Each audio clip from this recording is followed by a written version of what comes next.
सीधा ले चलते हैं आपको भोपाल, जहां मुख्यमंत्री डॉक्टर मोहन यादव द्वारा भोपाल में आईआईए राष्ट्रीय अधिवेशन 2025 ट्रांसम का शुभारंभ किया जा रहा है और मुख्यमंत्री डॉक्टर मोहन यादव भी यहां मौजूद। ये पूरा कार्बन न्यूट्रल इवेंट है सर, और इसमें पूरी कोशिश हम लोग ये कर रहे हैं कि इलेक्ट्रिक बसेस के साथ में नो प्लास्टिक, जीरो वेस्ट और RRR के पूरे एक कॉन्सेप्ट के ऊपर जो हमने अभी GIS में आपने जो एक ऐतिहासिक GIS कराया था और उसका जो हमने पढ़ा और उससे जो हमने सीखा, तो शायद हमने वही उसे कुछ अपनाने की कोशिश करी है।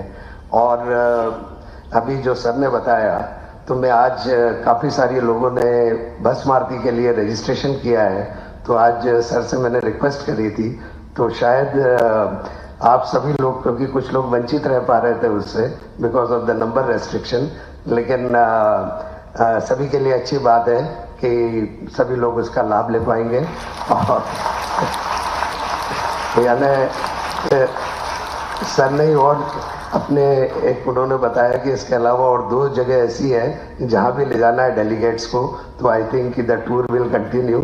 बस मारुति के बाद में हम लोग वहां भी जाएंगे, तो आई थिंक जो बाहर से आए हुए लोग हैं शायद उनके लिए एक बहुत अच्छा एक ये वाला एक मैसेज है।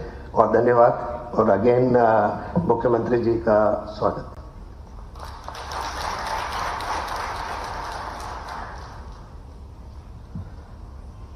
हम हृदय से धन्यवाद करते हैं मध्य प्रदेश के माननीय मुख्यमंत्री जी का, जो शहरों का सिर्फ नक्शों से ही नहीं नवाचार से सजाते हैं, जो विकास को सिर्फ गिनती में नहीं गुणवत्ता में मानते हैं। ऐसे दूरदर्शी नेतृत्व वाले आए परिवार का सादर प्रणाम। मैं सादर आमंत्रित करता हूं माननीय मुख्यमंत्री जी को कि वो 2 शब्द कहें।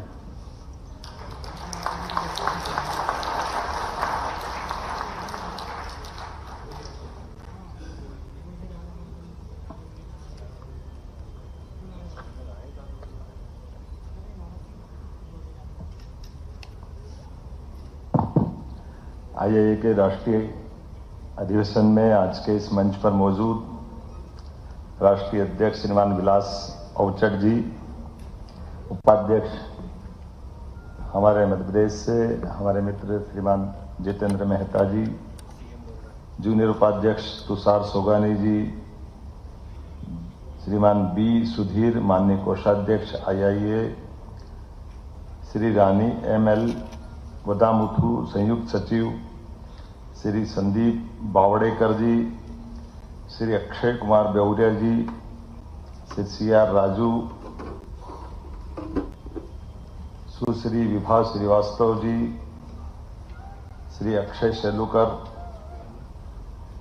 चेयरपर्सन आईआईए भोपाल सेंटर, सह संयोजक आईआईए नेटकॉन, श्री नितिन धुले जी, अध्यक्ष आईआईए इंदौर सेंटर, सह संयोजक आईआईए नेटकॉन। इस अवसर पर देश और दुनिया से पधारे सभी विश्वकर्मा बंधुओं को मैं बधाई देना चाहता हूं, अभिनंदन करता हूं।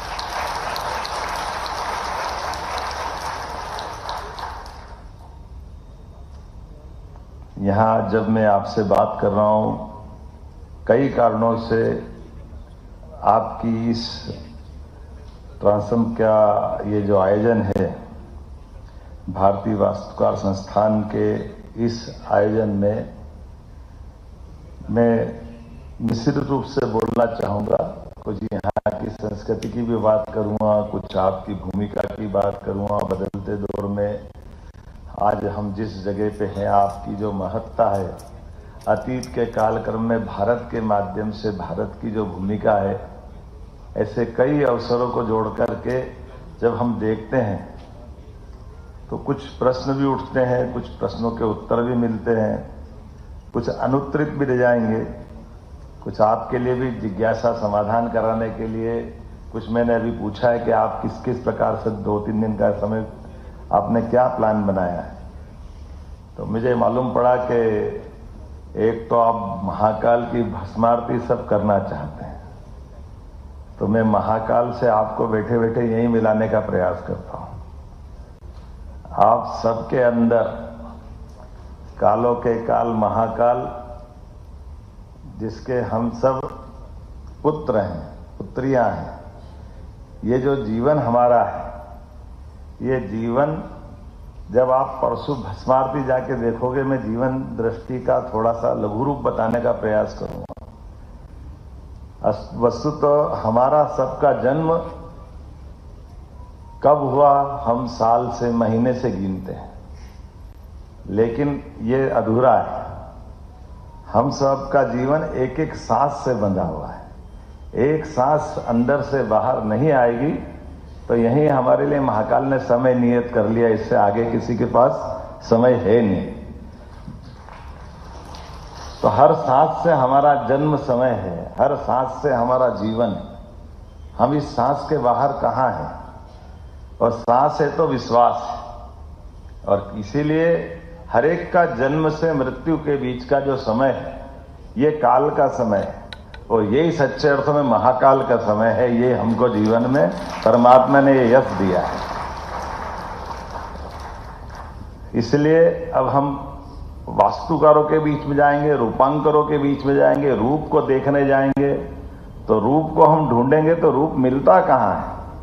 जैसे हम अपने जीवन में अपने स्वयं के माँ के गर्भ में एक बिंदु आत्मा के रूप में आता, धीरे धीरे समय समय भ्रूण बनता है। तो पहले एक बूंद है वो आप हो, फिर आगे वाला भ्रूण है वो आप हो, छोटा बच्चा पैदा होकर के निकल के आता वो भी आप हो। जवानी की दहलीज पे कदम बढ़ाता हुआ शरीर दुनिया के तमाम सपनों पे विजय पाने की आकांक्षा इच्छा लिए आगे बढ़ कर के एक पूरी दुनिया में मेरे से ज्यादा समझदार कौन है, मेरे से ज्यादा पुरुषार्थी कौन है, सब दुनिया के सपने समेटे हुए वो भी वही रूप है जो माँ के गर्भ में है। और चिता की आने वाले कल की भस्म भी वही है। सत्य ढूंढते रहेंगे, यहाँ है वहाँ है वहाँ है, लेकिन ना यहाँ है ना वहाँ है। रूप निराकार है, ये कालों के काल महाकाल है। हम सबके जीवन में इनका रोज दर्शन होता है। जहां ढूंढोगे वहां महाकाल। इसलिए जब आप भस्मारती के दर्शन करने जाओगे तो भस्मारती में आपको सुबह 3 बजे उठना पड़ेगा, 4 बजे के पहले पहले मंदिर जाना पड़ेगा, और मंदिर में आप निराकार परमपिता परमेश्वर की उस आकार साकार वाली मूर्ति को देखोगे। तो मूर्ति में आप देखोगे, आपके ध्यान में आएगा उस निराकार के ऊपर एक जल का पात्र से केवल जल डाला जाएगा, और जल अर्थात माँ के गर्भ में अपनी आत्मा का प्रवेश हुआ, और उसी के साथ साथ दही, दूध, घी, शक्कर, शहद, पंचामृत का आपके सामने स्नान कराएंगे। स्नान कराते कराते अर्थात ये हमारा पंच तत्वों का बना हुआ पिंड बनने लगता है। उस बनते हुए पिंड में अपने सामने ही पंडित जी आंख, नाक, कान पूरे भगवान को सजाते हुए साकार निराकार से साकार रूप बनेगा, और साकार रूप बनते बनते ही आपके सामने वापस स्वाभाव कीर्ति एक अच्छा ताप वाला स्वरूप बना, और फिर उसी के साथ साथ भगवान के उस बने हुए स्वरूप के ऊपर सभी प्रकार के आभूषण, वस्त्र, श्रृंगार करते हुए आनंद के साथ पूर्ण यौवन की तरफ आदमी जब जिस प्रकार से अपने जीवन में एक अलग प्रकार का स्थान पाता है, और ऐसे में जैसे ये बन के तैयार होता उसी समय वापस भस्मीभूत से संसार में हम सब जानते हैं कि जब ये पृथ्वी नहीं थी तब भी आग का गोले से निकलने वाली राख से जो पृथ्वी बनी है, वो राख से आपका परिचय कराने का महाकाल के ऊपर उसको भस्म बोलते हैं। उसके बाद धूमधाम से आरती होगी, वो भस्मारती है। और जैसे आपके सामने भस्मारती संपन्न हुई, कभी आप अंदाज लगा लो कि 1-1.5 घंटे में बड़ी मुश्किल से सजा सुजू के भगवान को तैयार किया गया, लेकिन जैसे जल के सामने भगवान की रूप की शुरुआत की थी, आप ऊपर उठ के बाहर नहीं होगे, उसके पहले वापस जल से पूरा वैसे ही निराकार रूप बना देंगे। जो 4 बजे था वही 6 बजे मिलने वाला है। तो कभी कभी मन में आता है कि इतनी मेहनत करी, कम से कम दिन भर तो रहने दो, लेकिन वो जीवन दृष्टि है, जन्म से मृत्यु की पूरी लघु यात्रा वो आपके सामने भस्मारती के रूप में दिखाएंगे। वो आपके आनंद का वो अवसर रहेगा। वो जीवन दृष्टि हमको दिखाई देगी कि इस संसार में जो जन्मा है वो सब एक बार जन्म के बाद उसका जन्म सदैव मृत्यु की ओर दौड़ते हुए, कोई अमर नहीं। हर कोई जो जन्म लेकर आया है अब उसका जन्म नहीं है, वो मृत्यु की यात्रा है। कोई आज पहुंचेगा, कोई कल पहुंचेगा, कोई परसों पहुंचेगा। जिसका जितना समय परमात्मा ने प्रारंभ में दिया है उतना समय उसके पास है। तो भोपाल की सीधी तस्वीरें जहां सीएम डॉक्टर मोहन यादव मौजूद हैं और बता दें कि यहाँ पर अधिवेशन आईआईए राष्ट्रीय अधिवेशन 2025 का और मैं मुख्यमंत्री के नाते से बोल रहा हूं तो मुझे अपनी भूमिका का शुभारंभ देखने को मिल रहा है। कुशाभाऊ ठाकरे परिसर में सीएम डॉक्टर मोहन यादव मौजूद हैं और उन्हीं के द्वारा आज ये शुभारंभ किया जा रहा है, जहां आईआईए राष्ट्रीय अधिवेशन 2025 का शुभारंभ कुशाभाऊ ठाकरे सभागार में कार्यक्रम आया। जन्म के बाद उसका जन्म सदैव मृत्यु की ओर दौड़ते हुए, कोई अमर नहीं। हर कोई जो जन्म लेकर आया है अब उसका जन्म नहीं है, वो मृत्यु की यात्रा है। कोई आज पहुंचेगा, कोई कल पहुंचेगा, कोई परसों पहुंचेगा। जिसका जितना समय परमात्मा ने प्रारंभ में दिया है उतना समय उसके पास है। लेकिन इस सारे चीजों में वास्तुकारों में जब बात बोल रहा हूं और मैं मुख्यमंत्री के नाते से बोल रहा हूं तो मुझे अपनी भूमिका का भी स्मरण है, जिसके कारण से मैं आपसे बात कर रहा हूं। मुझे इस बात की प्रसन्नता है। सबसे पहले तो मैं आपको बधाई देना चाहूंगा, आपके एसोसिएशन को बधाई देना चाहूंगा कि आपने भोपाल का, मध्य प्रदेश का चयन किया। मैं आपको भोपाल के कुशाभाऊ ठाकरे सभागार में कार्यक्रम आयोजित हो रहा है, जहां आईआईए राष्ट्रीय अधिवेशन 2025 का उद्घाटन हो रहा है। प्रधानमंत्री माफ कीजिएगा, सीएम डॉक्टर मोहन यादव ने इस कार्यक्रम का शुभारंभ किया। तो सीधी तस्वीरें भोपाल के कुशाभाऊ ठाकरे परिसर की, जहां सीएम डॉक्टर मोहन यादव मौजूद हैं और इस पूरे कार्यक्रम का शुभारंभ सीएम डॉक्टर मोहन यादव करते हुए नजर आ रहे हैं। लागत भी जितनी धारा जितनी तेज आएगी, टिहरी के बांध से लेकर के अपने मोरवी के बांध तक सब दूर हमने ये विभीषिकाएं देखी है, लेकिन ये बांध उससे उत्कृष्ट श्रेणी का है।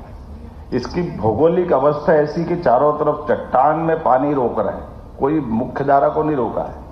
और इसका डिस्चार्ज बहुत छोटा सा अलग से, पानी का लेवल वहां से मेंटेन हो जाता है, लेकिन ये पूरा बांध भरा रहता है। ये आज भी ये विधा की जरूरत है बांध बनाने में, जिसमें न्यूनतम खर्च में अधिकतम पानी का स्टोर कर ले, और बाढ़ की संभावना बहने की है ही नहीं। इसलिए भोपाल इस तालाब के पूरे नीचे बैठा हुआ है, पूरा बसा हुआ है। लेकिन भोपाल के लोगों को कभी ये बांध खतरे में आ ही नहीं सकता है, क्योंकि उसके लिए चट्टान हमेशा उनके रोकने का काम करेगी और पानी को स्टोर करने का काम भी हो रहा है। तो एक तरह से ये भी उत्कृष्ट उदाहरण जल रचनाओं को लेकर के, डैम बनाने को लेकर। आज के समय में भी ये अगर अच्छा लगता हो तो हाथ रात में ताली का कुछ आनंद आ सकता राजा भोज के लिए।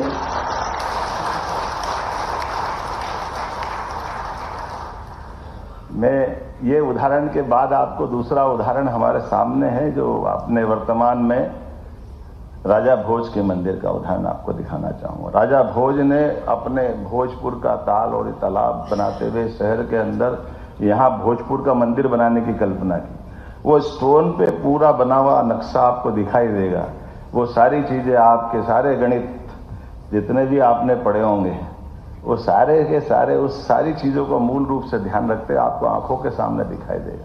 अगर आप मांडव जाओगे तो मांडव के अंदर राजा मुंज का तालाब, मांडव में इतिहास समय सदा सरीका नहीं रहता है, समय बदलता रहता। तो बात के क्रम में कई और राजा आए, कई आक्रांत आए, लेकिन मूल रूप से वो वास्तुशिल्पकार राजा मुंज अर्थात राजा भोज के बड़े भाई, ये दोनों सिंधुराज के बेटे, एक बेटे जो मुंज में मतलब घास में मिले थे, और बाद के उनके अपने बेटे जो राजा भोज कहलाए। इस कहानी पे केवल मैं एक बात बोल के ये जो राजा भोज के उस गौरवशाली इतिहास को याद दिलाना चाहूंगा।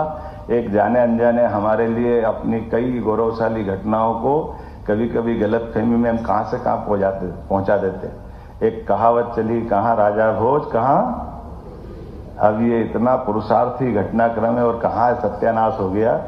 गांगेय और तेलप दो बड़े बड़े राज्य हैं, और गांगेय तेलप के दो बड़े बड़े राज्य को राजा भोज की सेना ने एक साथ एक बार में ही युद्ध से हरा दिया। तो उस समय पूरे भारतवर्ष और दुनिया में कहावत चली थी, कहां राजा भोज का गांगेय तेलप, धीरे धीरे धीरे भारत माता की जय, कहां से कहां पहुंच गए।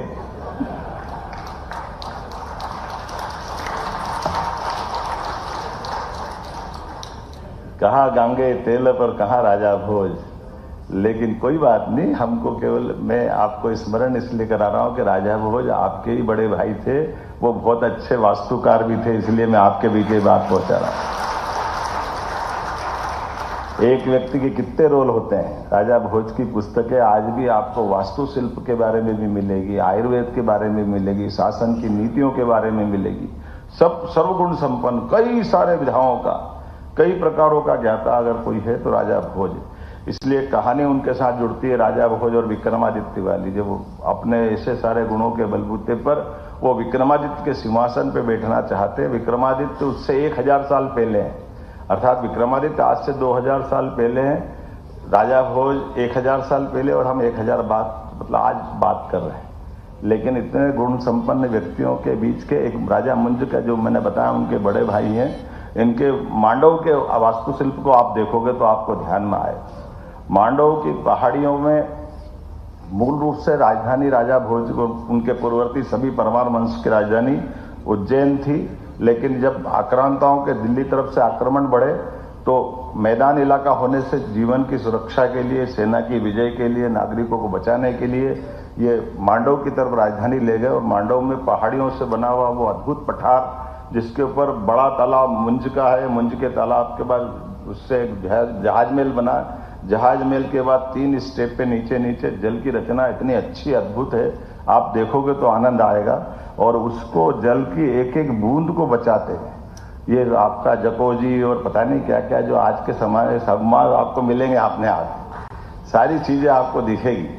आप सारा का सारा जिस प्रकार का ये समय चल रहा है, उस सारे समय में 1000 साल, 1200 साल, 800 साल, हर काल का आपको वो अवशेष मिलेगा। आज भी हमको मालूम है अच्छे अच्छे वास्तुशिल्प वाले फेल हो जाते हैं, फिर आखिर में सिंटेक्स की टंकी रख के काम चलाते कि भारत माता की जय, का चक्कर है।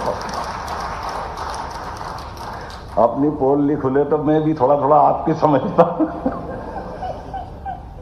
जो होना हो गया है।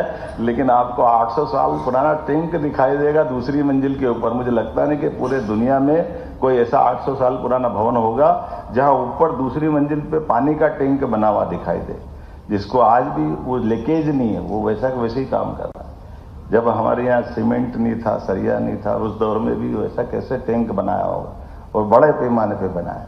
कई सारी चीजें बता सकता हूँ, लेकिन आज प्रधानमंत्री आ रहे हैं, तो प्रधानमंत्री आ रहा है तो मेरी दुविधा 2 तरह की है। नेता आदमी को माइक मिल जाए तो संकट तो होता ही है, लेकिन समझ भी आ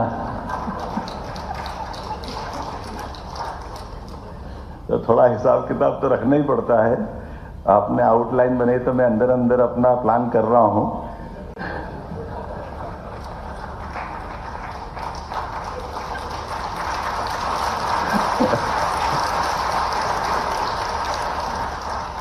तो आप बदलते दौर में मध्य प्रदेश बदल रहा है, मैं मध्य प्रदेश की तरफ आपको ला रहा हूं। हमारे ऐसे कई कारण से मध्य प्रदेश की भूमिका पूरे देश के बाकी राज्यों में बहुत अलग प्रकार से है। इसलिए जब आप अपने उस शब्द की तरफ लाता हूं कि हमने जब आपको विश्वकर्मा के नाते से जाना है, तो ये बात सही है कि परमात्मा ने आपके प्रारब्ध में वास्तुकार बनना लिखा है। तो मैं मान के चलता हूं, मैं ऐसा मान के चलता हूं कि आप में से कई सारे लोगों को मध्य प्रदेश से जोड़कर देख रहा हूं कि आपकी भूमिका मध्य प्रदेश में भी आपको बुला रही है। आप मध्य प्रदेश की तरफ आइए। मध्य प्रदेश बहुत संभावना वाला प्रदेश, कई सारे कारण से मध्य प्रदेश, आप देश दुनिया में घूमोगे, पूरे देश में कोई मध्य में है तो मध्य प्रदेश है। मध्य प्रदेश के अंदर भौगोलिक रूप से भी आज हमारी इतना बड़ा राज्य, जो राजस्थान के बाद सबसे बड़ा राज्य भौगोलिक रूप से अगर है तो मध्य प्रदेश है। मध्य प्रदेश एकमात्र ऐसा प्रदेश भी है जहां कोई तूफान नहीं आता है, कोई बारिश ज्यादा नहीं होती है, कोई समुद्र से घिरा हुआ नहीं है, कोई दूसरे उठापटक वाले झंझट नहीं है। सीधे सच्चे सरल लोग हैं आपके बीच, आपके जैसे रहकर वाले। इसलिए मध्य प्रदेश की कोई विशेष भाषा नहीं, मध्य प्रदेश की कोई विशेष पहचान नहीं। सबको प्रेम करने वाला प्रदेश अगर कोई है तो मध्य प्रदेश है। इसलिए जो जहां से भी आए, किसी स्थान से आए, कहीं से भी आए, एक बार मध्य प्रदेश आए तो यहीं का होके रह जाता, ये गारंटी मैं देता हूं। इतना आत्मीयता वाला प्रदेश मध्य प्रदेश। तो आज के इस अवसर पर मध्य प्रदेश से अब जब आप आके बात कर रहे हैं, तो हमने अलग अलग क्षेत्रों में बहुत सारे प्रकार से प्लान बनाया है, उस पर हम काम भी कर रहे हैं। कल ही हमने माननीय गडकरी जी के माध्यम से हमारे नेटवर्क, सड़कों का नेटवर्क के आधार पर बहुत जल्दी 2-3 साल का हमारा आने वाले समय में हम कई बड़े बड़े विकसित देशों को पीछे छोड़ देंगे। इतने प्रकार के हमारी सड़कों का जाल अपने यहाँ बिछा रहा है। हमारे प्रदेश से निकलने वाली हर सड़कों को 4 लेन पे ले जा रहा है। कोई सड़क अपने राज्यों को पास के राज्यों से जोड़ के देखेगी। नदियों का तो मायका है मध्य प्रदेश। भारत के अंदर एकमात्र राज्य ऐसा है जिसके पास कोई हिम ग्लेशियर नहीं है, कोई बर्फ का पहाड़ नहीं है, लेकिन नदी की धारा ऐसी है जो बड़ी बड़ी माँ गंगा, यमुना, इनको भी अगर प्राण देती है। जल राशि अगर जोड़ो तो हिमाचल से निकलने वाली जल राशि से कमतर नहीं है, उससे बढ़कर ही जल राशियां मध्य प्रदेश से गुजरती है। मध्य प्रदेश सबको आसपास के राज्यों को भी जीवन देता है। नर्मदा हो, चंबल हो, ताप्ती हो, सोन नदी हो, सारी की अगर सारी नदियों का उद्गम देखोगे तो मध्य प्रदेश से दिखाई देगा। ऑक्सीजन के मामले में भी हम भाग्यशाली हैं। जितने पूरे देश के अंदर वनांचल का क्षेत्र है, उस वनांचल के क्षेत्र में मध्य प्रदेश भी कमतर नहीं है। इसलिए हम अपने बहुत सारी विशेषताओं को लेकर बहुत सारे क्षेत्रों में काम कर रहे हैं। मेट्रोपॉलिटन सिटी भी सबसे तेज गति से अगर बन रही कहीं पे तो मध्य प्रदेश में बनेगी। आने वाले समय में इंदौर, भोपाल, ग्वालियर, जबलपुर, इनको 4-4, 5-5 जिलों से जोड़ते हुए इसी साल के अंदर, 2 तो भी 1-8 महीने के अंदर ही इंदौर, उज्जैन, देवास, धार, शाजापुर, इन जिलों को 5 जिलों को मिलाकर मेट्रोपॉलिटन की कल्पना लेने। लेकिन वो उस कल्पना जो पुराने मेट्रोपॉलिटन के अनुभव है उसमें संशोधन कर दिया। हमारे यहाँ तो मजाक करते हैं कि हमारे यहाँ मेट्रोपॉलिटन में हमने इतनी सरल भाषा में बात कर दी कि हमारे प्रदेश के अंदर ऐसे कई राज्य मिल जाएंगे, कई हिस्से मिल जाएंगे। जैसे ग्वालियर के अंचल में हमारे बच्चे का नाम ही हम कलेक्टर सिंह रख के काम चला लेते हैं। कलेक्टर अपना ही बच्चा है, कोई बात नहीं, तो नाम हम रख देते हैं, लेकिन काम की चीज हमारी ढूंढ लेते हैं कि इसमें सरलता कैसे होगी। क्योंकि सबसे बड़ी परेशानी अगर आती तो वास्तुशिल्पकारों को ही आती। इतने कानून बना दो कि वो सिर ही फोड़ता रहे। आखिर होता वही है जो समझाना जाता वो पहले दिन वाली बात, आखिरी बात में घूम घूम के जलेबी वहीं आके ठेरती, वो पता ही नहीं चलता कहां से क्या नाटक है। यही है ना वास्तुशिल्प। बेचारे कागज काले कर करके परेशान हो जाते हैं। आखिरी का ठप्पा लगता तो वो सोचता पहले दिन और आखिरी में क्या अंतर है। कोई अंतर नहीं।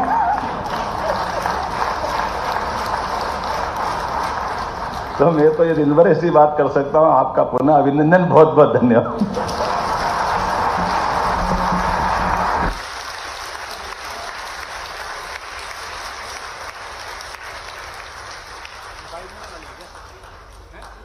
बहुत सुंदर मार्गदर्शन मिला हमारे मुख्यमंत्री जी द्वारा।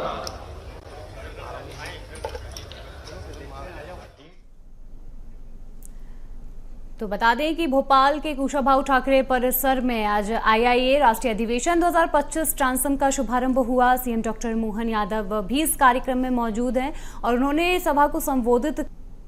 बड़ी संख्या में प्रधानमंत्री को देखने के लिए, प्रधानमंत्री को सुनने के लिए जनसैलाब उमड़ा है।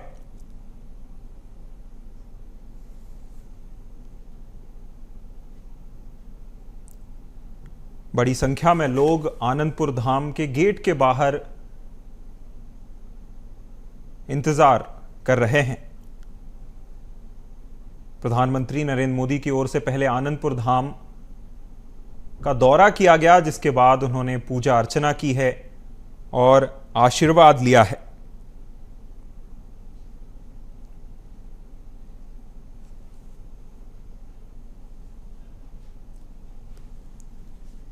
देखिए, प्रधानमंत्री नरेंद्र मोदी का यह दौरा कई मायनों में खास है।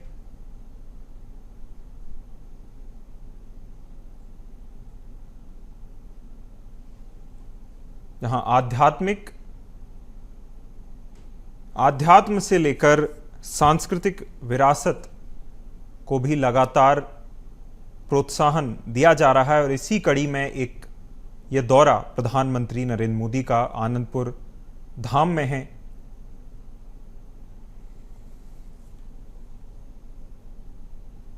देखिए, प्रधानमंत्री नरेंद्र मोदी के दौरे को लेकर सुरक्षा व्यवस्था भी चाक चौबंद की गई है।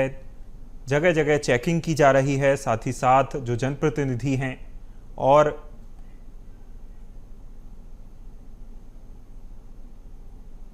प्रधानमंत्री नरेंद्र मोदी की ओर से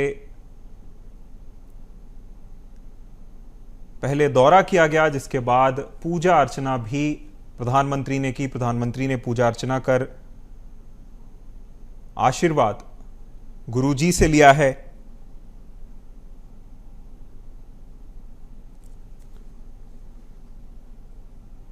धार्मिक दृष्टि से यह दौरा अपने आप में महत्वपूर्ण भी माना जा रहा है, जहां मध्य प्रदेश में लगातार एक और जहां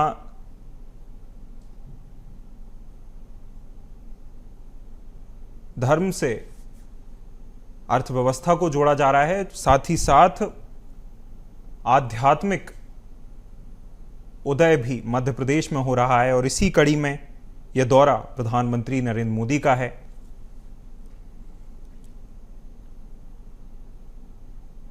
विशिष्ट अनुष्ठान भी प्रधानमंत्री की ओर से इस आनंदपुर धाम में किए गए हैं और इस धार्मिक स्थल पर प्रधानमंत्री नरेंद्र मोदी का यह पहला दौरा है।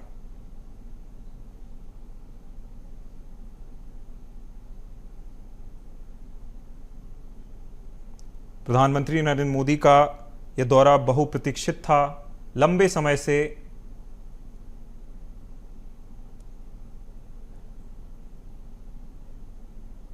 दौरा प्रधानमंत्री का अनाउंस हो चुका था, जिसके बाद आखिरकार प्रधानमंत्री अशोकनगर के आनंदपुर धाम पहुंचते हैं।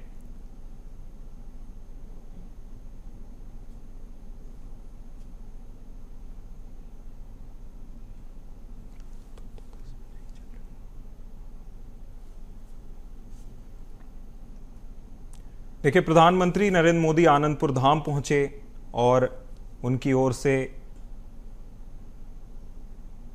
धार्मिक गुरुओं के साथ धार्मिक गुरुओं ने उनका स्वागत किया। फिर प्रधानमंत्री ने पूरे आनंदपुर धाम का दौरा किया, जिसके बाद आखिर में प्रधानमंत्री पूजा अर्चना के लिए पहुंचे।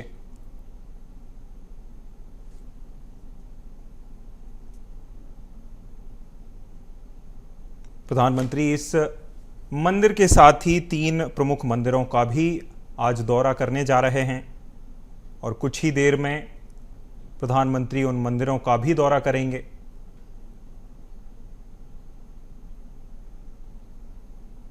पहली बार किसी प्रधानमंत्री का यह आनंदपुर धाम में दौरा है, जो अपनी आध्यात्मिक महत्व भी रखता है। देखिए, पूजा अर्चना के बाद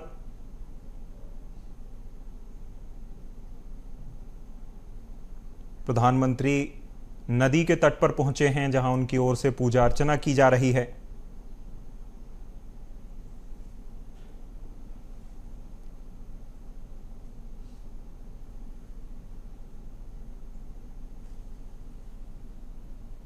प्रधानमंत्री के साथ धार्मिक गुरु भी मौजूद हैं और धार्मिक अनुष्ठान संपन्न धार्मिक गुरु करा रहे हैं।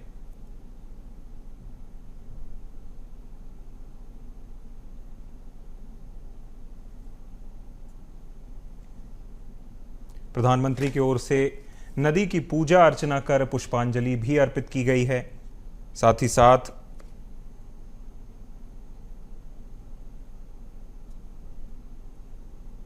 आनंदपुर धाम धार्मिक विरासत भी रखता है और प्रधानमंत्री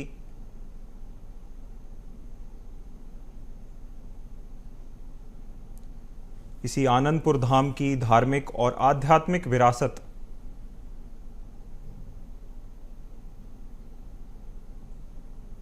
को देखने के लिए, साथ ही साथ दौरा करने के लिए और पूजा अर्चना धार्मिक अनुष्ठान करने के लिए आनंदपुर धाम पहुंचे हैं।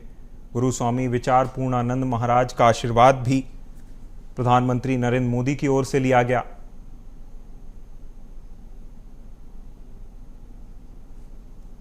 जहां किसी प्रधानमंत्री का यह आनंदपुर धाम में पहला दौरा है।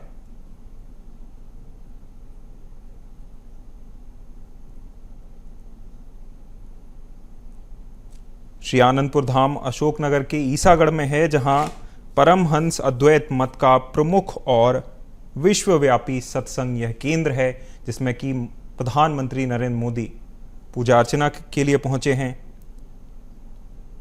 गौरतलब है कि इस मत की स्थापना में 108 स्वामी अद्वैत आनंद जी महाराज प्रथम पातशाही ने की थी। अब तक इस मत परंपरा में 6 गुरु पातशाही हो चुके हैं, जिनका आशीर्वाद लेने के लिए प्रधानमंत्री नरेंद्र मोदी पहुंचे हैं।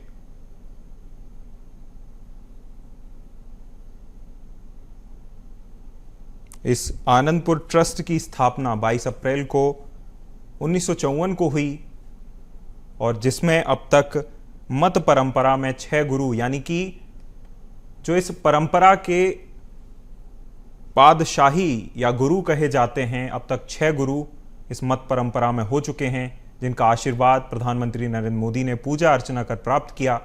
और सीधी तस्वीरें आप अशोकनगर से देख रहे हैं, जहां प्रधानमंत्री नदी किनारे, नदी के तट पर पूजा अर्चना कर रहे हैं, पुष्पांजलि अर्पित कर रहे हैं।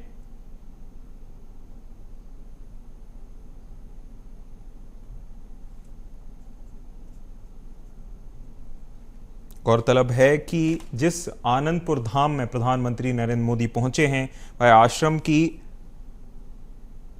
अपनी ही आध्यात्मिक और सांस्कृतिक महत्वता है, जहां ट्रस्ट की ओर से कई तरह के काम भी किए जाते हैं और इन्हीं कामों का अवलोकन प्रधानमंत्री नरेंद्र मोदी ने किया।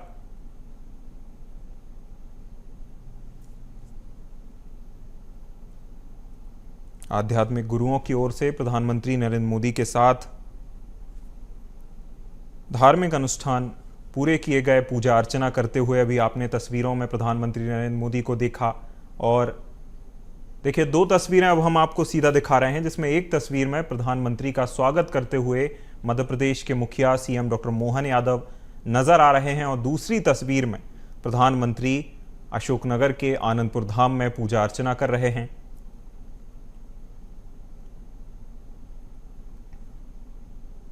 पहली बार कोई प्रधानमंत्री आनंदपुर धाम पहुंचा है, जहां इस धार्मिक स्थल पर किसी प्रधानमंत्री का यह पहला दौरा है। आनंदपुर धाम के बाद 3 और मंदिरों का भी दौरा प्रधानमंत्री नरेंद्र मोदी करेंगे, जहां गुरु स्वामी विचार पूर्णानंद महाराज का आशीर्वाद भी पूजा अर्चना के बाद प्रधानमंत्री ने लिया।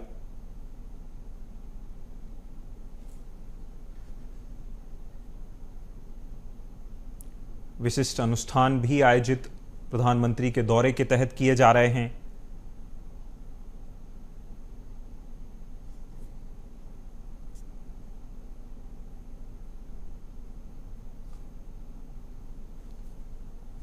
जहां प्रधानमंत्री के दौरे के बाद ट्रस्ट के किए जा रहे समाज सेवा के कार्यों को और प्लेटफॉर्म मिलेगा और साथ ही साथ वह ज़्यादा लोगों तक पहुंच सकेंगे, उनकी महत्वता भी अपने आप में बढ़ेगी।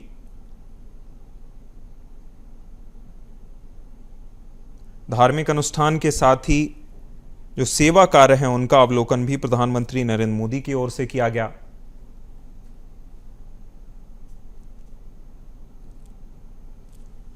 जहां आनंदपुर धाम पहुंचने पर प्रधानमंत्री नरेंद्र मोदी का स्वागत किया गया और साथ ही साथ उन्हें आनंदपुर धाम के परिसर का भ्रमण भी कराया गया।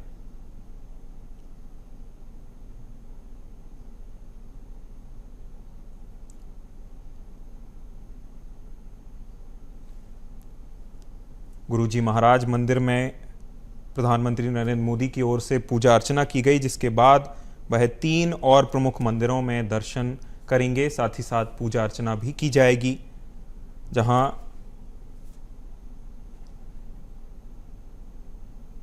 परमहंस अद्वैत मत के 3 प्रमुख मंदिरों में प्रधानमंत्री नरेंद्र मोदी दर्शन करने पहुंचेंगे। देखिए, आनंद सरोवर में अभी आपने प्रधानमंत्री नरेंद्र मोदी को पुष्पांजलि अर्पित करते हुए देखा।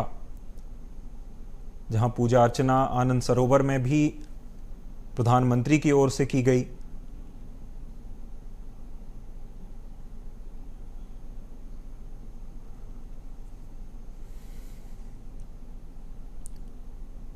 प्रधानमंत्री के इस दौरे के बारे में अगर बताएं तो सत्संग हॉल में आयोजित कार्यक्रम में भी प्रधानमंत्री उद्बोधन देंगे,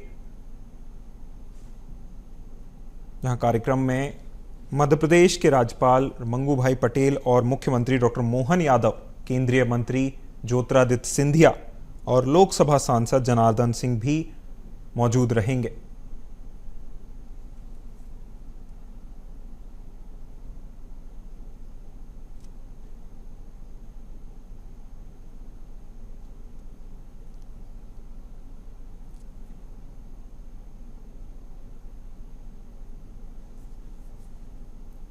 प्रधानमंत्री नरेंद्र मोदी ने पूजा अर्चना की और आनंद सरोवर में उनकी ओर से पुष्पांजलि भी अर्पित की गई है,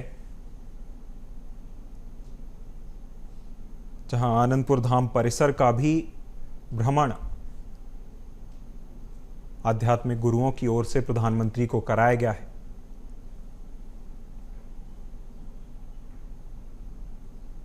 आनंदपुर धाम में लगभग 2 घंटे तक प्रधानमंत्री रुकेंगे और मंदिरों में दर्शन करेंगे, साथ ही साथ पूजा अर्चना भी करेंगे और अंत में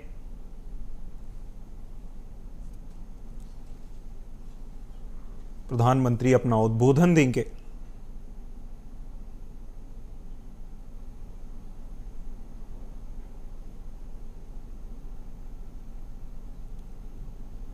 सबसे पहले प्रधानमंत्री नरेंद्र मोदी दर्शनों के लिए पहुंचे थे, जिसके बाद 3 प्रमुख मंदिरों का भी दर्शन के लिए पहुंचेंगे। ये 2 तस्वीरें देख रहे हैं, एक तस्वीर में प्रधानमंत्री का स्वागत किया गया और दूसरी तस्वीर में आनंद सरोवर में पुष्पांजलि अर्पित करते हुए प्रधानमंत्री नजर आ रहे हैं। साथियों, जिस भूमि का कण कण संतों की तपस्या से सींचा गया हो, जहां परमार्थ एक परंपरा बन चुका हो, जहां सेवा के संकल्प मानवता के कल्याण का पथ प्रशस्त करते हो, वो धरती साधारण नहीं है।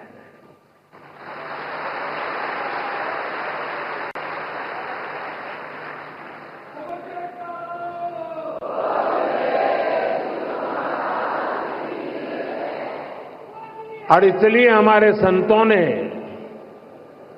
अशोकनगर के बारे में कहा था कि यहां शोक आने से डरता है।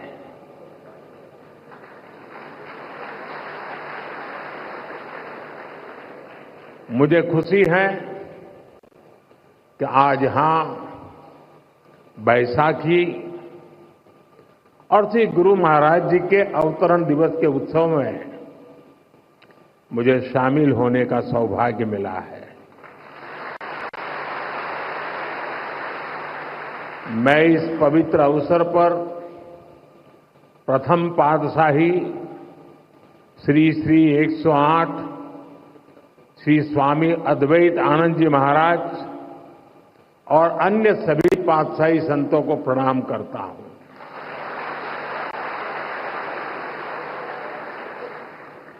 मुझे जानकारी मिली है कि आज ही के दिन 1936 में श्री द्वितीय पातशाह जी को महासमाधि दी गई थी। आज के ही दिन 1964 में श्री तृतीय पातशाही जी निज स्वरूप में लीन हुए थे। मैं इन दोनों सदगुरु महाराज जी के प्रति श्रद्धा सुमन अर्पित करता हूं।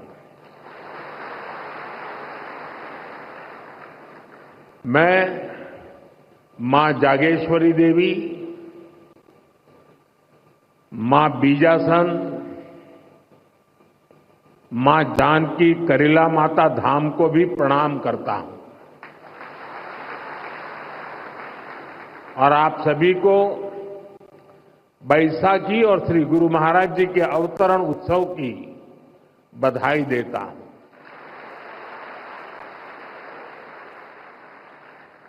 साथियों, हमारा भारत ऋषियों, मनीषियों और संतों की धरती है। जब जब हमारा भारत, हमारा समाज किसी मुश्किल दौर से गुजरता है, कोई न कोई ऋषि, मनीषी इस धरती पर अवतरित होकर समाज को नई दिशा देता है। हम पूज्य स्वामी अद्वैत आनंद जी महाराज के जीवन में भी इसकी झलक देख सकते हैं। एक समय था जब आदि शंकराचार्य जैसे आचार्यों ने अद्वैत दर्शन के गहरे ज्ञान की व्याख्या की थी। गुलामी के कालखंड में समाज उस ज्ञान को भूलने लगा था, लेकिन उसी कालखंड में ऐसे ऋषि मुनि भी आए जिन्होंने अद्वैत के विचार से राष्ट्र की आत्मा को झकझोरा। इसी परंपरा में पूज्य अद्वैत आनंद जी महाराज ने भारत के जन सामान्य तक इसे पहुंचाने का बीड़ा उठाया। महाराज जी ने अद्वैत के ज्ञान को हम सभी के लिए और सरल बनाया, उसे सामान्य मानवीय के लिए सुलभ कर दिया। साथियों, आज दुनिया में भौतिक उन्नति के बीच मानवता के लिए युद्ध, संघर्ष और मानवीय मूल्यों से जुड़ी कई बड़ी चिंताएं भी हमारे सामने हैं। इन चिंताओं, इन चुनौतियों की जड़ में क्या है? इनकी जड़ में है अपने और पराये की मानसिकता। वो मानसिकता जो मानव को मानव से दूर करती है। आज विश्व भी सोच रहा है इनका समाधान कहां मिलेगा? इनका समाधान मिलेगा अद्वैत के विचार में।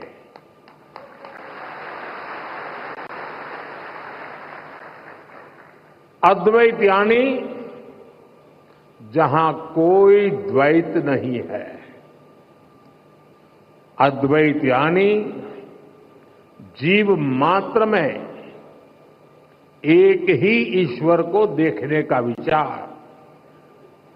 इससे भी आगे संपूर्ण सृष्टि को ईश्वर का स्वरूप देखने की सोच ही अद्वैत है। इसी अद्वैत सिद्धांत को परमहंस दयाल महाराज सरल शब्दों में कहते थे, जो तू है सो मैं हूं। सोचिए कितनी सुंदर बात है। जो तू है सो मैं हूं। ये विचार मेरे और तुम्हारे का भेद खत्म कर देता है और विचार सब मान ले तो सारे झगड़े ही खत्म हो जाए। साथियों, अभी कुछ देर पहले मेरी छठे पातशाही स्वामी श्री विचारपूर्ण आनंद जी महाराज से चर्चा हो रही थी। पहले पातशाही परमहंस दयाल महाराज जी के विचारों के साथ साथ वो मुझे आनंद धाम के सेवा कार्यों के बारे में भी बता रहे थे।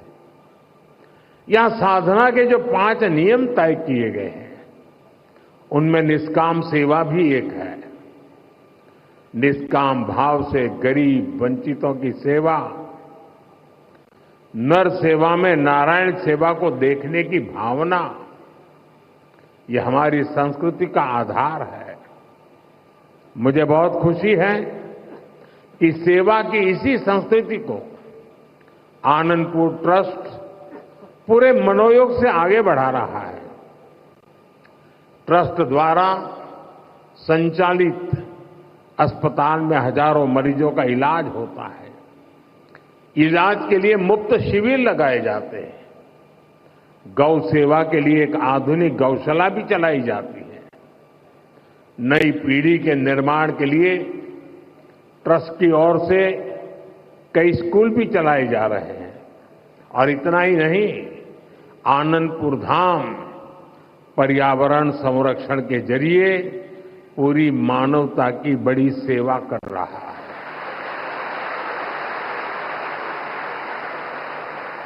मुझे बताया गया है, आश्रम के अनुयायियों ने हजारों एकड़ बंजर जमीन को हरा भरा बनाया है। आज इस आश्रम द्वारा लगाए गए हजारों पेड़ परमार्थ के काम आ रहे हैं। भाइयों बहनों, सेवा की यही भावना आज हमारी सरकार के हर प्रयास के केंद्र में है। आज हर जरूरतमंद प्रधानमंत्री गरीब कल्याण अन्न योजना के कारण खाने की चिंता से मुक्त है। आज हर गरीब और बुजुर्ग आयुष्मान योजना के कारण इलाज की चिंता से मुक्त है। आज हर गरीब पीएम आवास योजना के कारण अपने पक्के घर की चिंता से मुक्त हो रहा है। आज जल जीवन मिशन योजना के कारण गांव-गांव में पानी की समस्या का समाधान हो रहा है। देश में रिकॉर्ड संख्या में नए एम्स, आईआईटीज और आईआईएम्स खुल रहे हैं। गरीब से गरीब वर्ग के बच्चों के सपने साकार हो पा रहे हैं। हमारा पर्यावरण स्वच्छ हो, प्रकृति संरक्षित रहे, इसके लिए सरकार ने एक पेड़ मां के नाम अभियान भी शुरू किया है। आज इस अभियान के तहत करोड़ों पेड़ देश में लगाए जा चुके हैं। देश इतने बड़े स्तर पर इतना कुछ कर पा रहा है तो इसके पीछे हमारा सेवा भाव ही है। गरीब और वंचित के उत्थान का संकल्प, सबका साथ सबका विकास का मंत्र, सेवा की ये भावना आज ये सरकार की नीति भी है और निष्ठा भी है। साथियों, जब हम सेवा के संकल्प से जुड़ते हैं तो हम केवल दूसरों का ही भला नहीं कर रहे होते हैं। सेवा की भावना हमारे व्यक्तित्व को भी निखारती है, हमारी सोच को व्यापक बनाती है। सेवा हमें व्यक्तिगत दायरों से निकालकर समाज और राष्ट्र और मानवता के बड़े उद्देश्यों से जोड़ती है। हम सेवा के लिए मिलजुल कर, एकजुट होकर काम करना सीखते हैं। हम जीवन के अलग अलग पहलुओं को समझते हैं। आप सब सेवा कार्यों के लिए समर्पित लोग हैं। आपने अपने जीवन में अनुभव किया होगा, कठिनाइयों से लड़ना और फिर कठिनाइयों से जीतना। सेवा करते करते हम सहज ही ये सब सीख जाते हैं।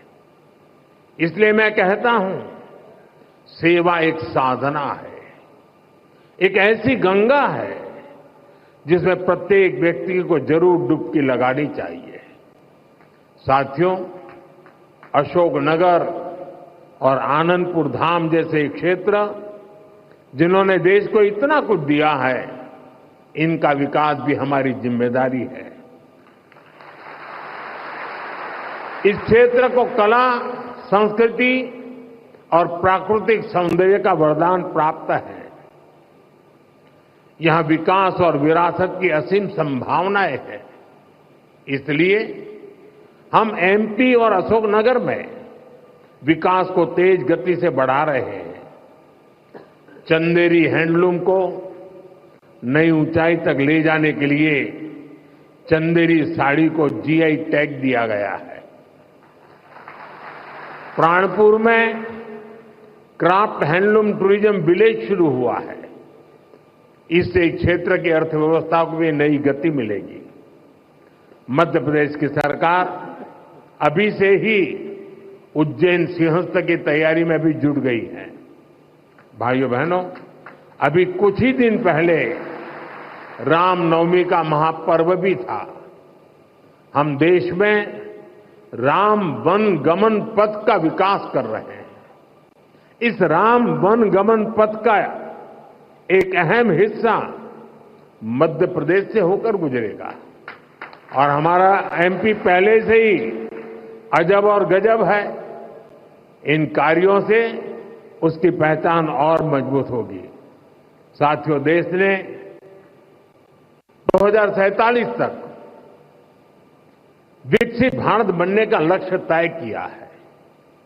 हमें पूरा विश्वास है कि ये लक्ष्य हम जरूर हासिल करेंगे, लेकिन इस यात्रा में हमें कुछ महत्वपूर्ण बातों को हमेशा ध्यान में रखना है।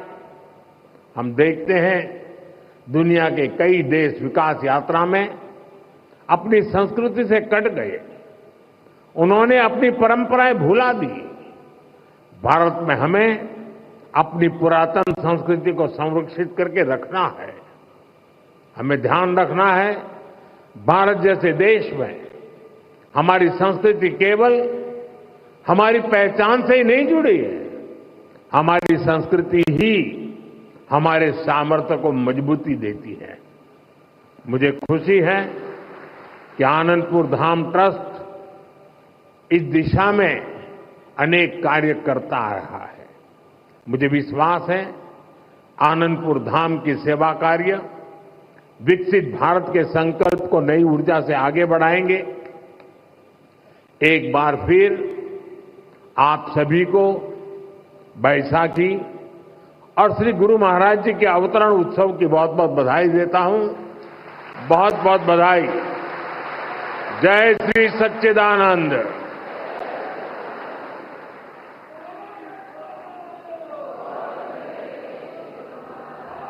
सौभाग्यशाली गुरुमुखों, अब आज के इस भव्य एवं अलौकिक समागम को श्री सद्गुरुदेव महाराज जी के पावन चरणों में वंदन करते हुए एवं माननीय प्रधानमंत्री जी का धन्यवाद करते हुए विराम देते हैं। अब सभी गुरुमुख जन प्रेम सहित मिलकर के बोलेंगे जयकारा बोल मेरे श्री गुरु महाराज की जय।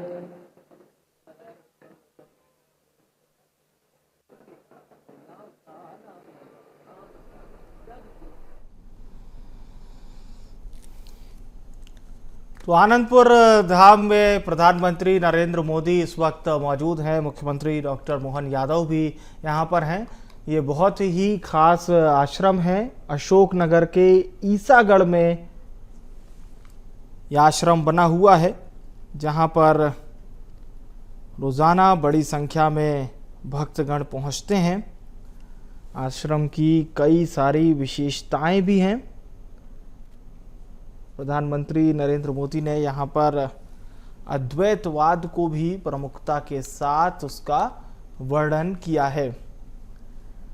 वैसाखी महोत्सव में प्रधानमंत्री नरेंद्र मोदी शामिल हुए। 95 साल पहले यह आश्रम शुरू हुआ था, जो कि देश के बड़े आश्रमों में शामिल है। 1500 बीघा जमीन में यह आश्रम फैला हुआ है। आश्रम का पर्सनल प्राइवेट बस स्टैंड है, फायर ब्रिगेड भी है।